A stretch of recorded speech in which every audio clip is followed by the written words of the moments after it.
恒春キリスト教病院長ソロモンチェン先生と中国医薬大学公衆衛生学院労働安全衛生学部助教授ローティン・リン先生よりご講演いただきます。そこに、おられますのは、ローティン・リン先生ですね。でリン先生は日本の産業医科大学で研究員をされました。その後、武見フェロー台湾国立環境衛生研究院で博士研究員として研鑽を積んでこられております。またチェン先生は台北医学大学の准教授で小児科疫学を専門とされています。これまで台湾政府保健省の初代アフリカ代表を務められ、現在も途上国への支援を続けておられます。本日は両先生から台湾の遠隔地農村部における高齢者と若年者へのケア、少子高齢社会の課題というタイトルで講演していただきます。ではまず、ロー先生からよろしくお願いします。Good morning, everyone. My name is Roting Lin. I'm the 32nd group of Takemi program. First of all, I'd like to express my sincere thanks to the Takemi program and also Michael, Jesse, Emily, and my Taiwanese colleague and Professor Jinpa for giving me this opportunity to be here. Now, Takemi program is celebrating its 35th anniversary.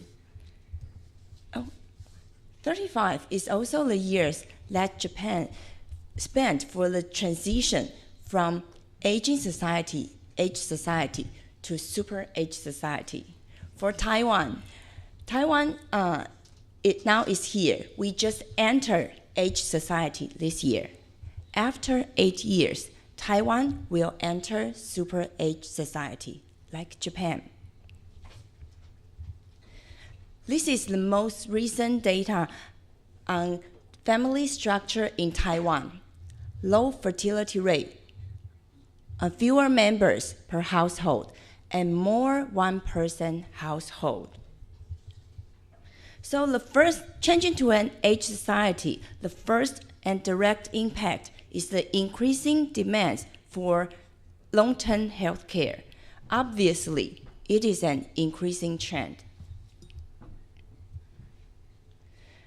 10 years ago, the Taiwanese government started the long-term care plan in 2007. Last year, the second edition was kicked off, and the plan expanded the coverage. Today, I'm not going to introduce you detail, but we noticed some inequality of the health services. So later on, Dr. Solomon will introduce what he is doing now in the rural area in Taiwan. And changing to an age society, the second impact is on young generation. Young and middle adults accounted for the largest proportion of labor force, no matter in which year. And they are also the major contributor to taking care of elderly and children. So suppose you are a young worker in Taiwan, and now it is the story. You work very hard, and you receive paycheck of this 1,500 per month. And you have a neighbor who was a teacher, retired from a public elementary school. He received his pension of $2,000 per month, even 500 more than you. So the next question is, will you receive the same pension after you retire? The answer is no. For a general worker, the average pension is $500 per month. So you can see there's a gap between the pension among the retired person and also between young and old generation. So because there are more people retired due to the age society, so the pension system in Taiwan is in deficit for a long time. Now Taiwanese government is trying to reform the system. And this year, the government will focus on labor pension. So what's the challenge to young generation? Under above situation, there are 3 challenges I identified. First, lack of a house. Why?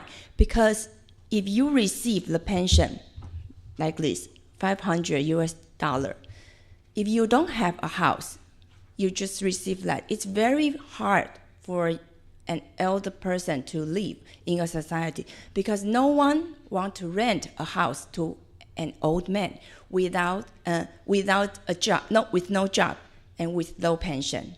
So where can you go? You can go to a nursing house. However, it costs you $1,000. So the first challenge to young adults is lack of a house. In Taiwan, to buy a house has become a common dream or common goal for a young generation, and we work very hard. But the house price to income still very high in Taiwan. It is about 16 in Taiwan, so still very high. The second challenge is low salary. Since 1990, the average salary of general worker has stagnated after adjusting consumer price index. So the salary is relatively low in Taiwan. And recent years, our government is also trying to revise the Labor Standard Act. And we are still working on that. There are some fight between labor and the employers, but it's an ongoing story. And the third challenge is overwork. And that's the research I'm working recently, because as a young adult, or I'm among young generation, we work very hard, try to buy a house, and we want to save money because we receive low pension. But if we keep the job, at least we can receive the meager pension, and we still need a job. However, it's become overwork. So these the above 3 challenges I noticed in Taiwan. And just here about overwork, compared to other OECD countries, the average working hour in Taiwan is the second highest in Asia. Very long hour.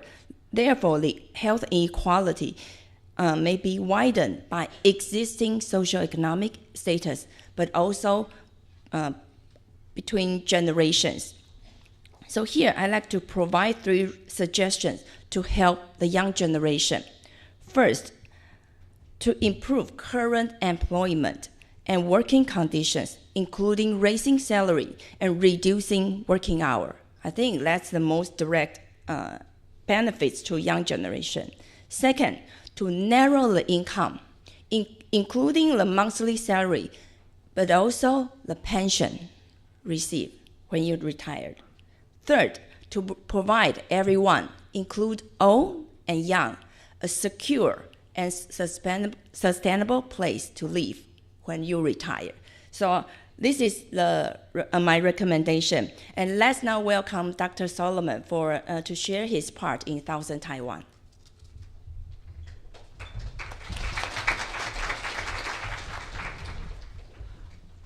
Good morning. Thanks, Lotin introduced the policy. Now I will introduce my work. Okay, next. How to next? Okay. Currently, I am the superintendent of one small district hospital located at the恒春Township.恒春is the Taiwan tail at the southernmost point of Taiwan. It has a population of around 46,000. The age 65 and above is 8,000. The 17% higher than the average of Taiwan. In last year, there are only 385 births. The birth rate 8.3 per thousand. This is the outlook of my hospital. It's missionary hospital set up by Finland missionary 60 years ago, and had protected the Taiwan tail. In 2016, I took the post of superintendent, and at the beginning, I found there's a great loss of the staff because of low pay. So I persuaded the board of the hospital to increase the salary. Later, the employees return. We have added more than 20 staff last year, and now the staff member is more than 200. This is our team. But you can see many doctors, they have they are very old. We have 4 doctors older than 80 years old. Now I would like to introduce our community services, because our hospital is not only a medical institution, it's also like a social welfare institution. We have several community services. Every week, we go to the distant tribe to provide the medical services, health checkup, and also like a cancer screening. We have a nursing home to take care of 30 elders. They receive wonderful care, and their families are very happy. One elder is more than is 90 years old. Because transportation is very difficult, especially for those handicapped persons and those elders, we provide a rehabilitation bus for their transportation. They can call us to pick them to the hospital, to school, or even to a tour or for shopping. We have 2 daycare centers. The elders can come in the morning, they have a lunch, they can take rest, and they enjoy the activities. It's just like a kindergarten for elders. We have many health promotion activities for them. They can dance and they play the game. We also invite the kindergarten children to come to accompany with these elders. Some elders, they cannot come to the institution. They live at their home, but they are alone. We send home attendants to clean their house, to take care of their body, and prepare the meal for them every day. We have more than 50 home attendants surrounding the peninsula. For example, one old man, he lives in a container house. He has diabetes and was very skinny. We took him to our hospital and treated his diabetes. Then now he recovered the health, and he also have a job. He become our volunteer become the volunteer of our hospital. Some elders, they cannot prepare their meals by themselves, so we send meal to them every day. We have many food producing points in the peninsula, and many volunteers to send meal. Every day we send around 200 bucks to the elders. It's not just only food, it's also greeting to check the elder, are you okay or not? If the elder is sick, we pick them to the hospital. In addition to the physical need, we also care their spiritual need. Now I would like to talk about children. Just like Dr. Kondo said, the poverty will make poor impact for the children. In Peninsula, there are many children. They are from the low socioeconomic family. So we have 13 after-school stations surrounding the peninsula to take care of more than 300 disadvantaged kids. we hire some teachers to help them, the teacher develop the children's talent. For example, they train them to have soccer team, the ancient African drum, the ancient songs.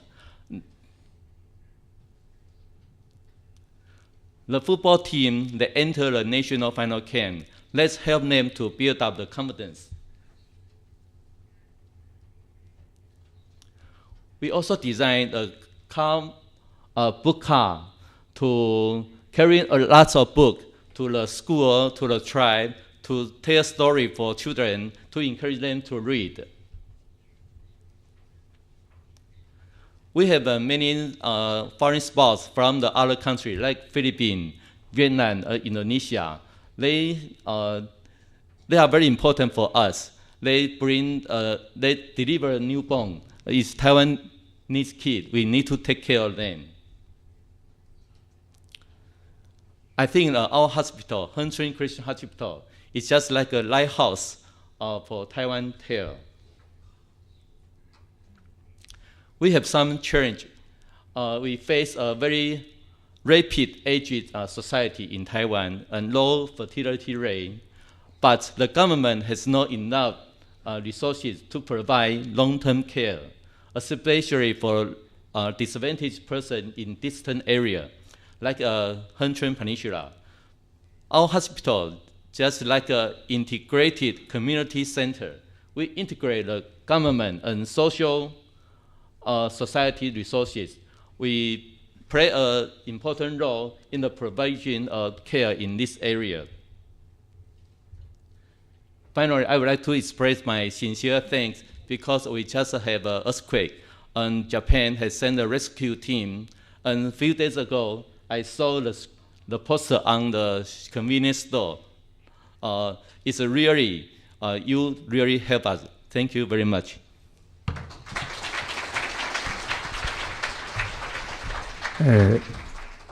台湾からの発表ありがとうございました。高齢社会の公衆衛生の課題といいますと、私たちはどうしても認知症対策とか高齢者中心の課題に目が向きがちですけれども、実はその高齢社会の中でヤングジェネレーションが、かなり大きな問題を抱えている、その事例を報告してもらいました。あとまた誰一人として取り残さない、そのためにはガバメントのポリシー、アクションが大事ですけども、それだけではうまくものが回らない。